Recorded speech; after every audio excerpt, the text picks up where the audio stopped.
सारा बिया है डाल के 2 दिन के डालल बिया फूल गई, सारा लोग के बिया गिरता।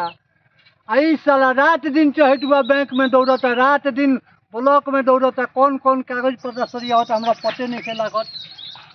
घाट खइया ऐसा साले है सब बिया देखिया ही ए बाबू सुन तर का हो ए तहार मतलब बूढ़ा पेंशन पास करा देले बनी बुढ़ा पिन खाली पर साइन कर दो बस सारा एकदम। खानी तो बेटा भगवान सब कोई के तो राम अरे खानी तू करो ना बेटा जल्दी पास कराई मर्द लिख लिख हे जे लिख दे हे बाहर तो निमन काम कइल हम तो एकदम जानते लिख दो। फालतूए में घुमता रे। ना ना लिखो ना एकदम हम पास करावत नहीं नु तू देखो ना।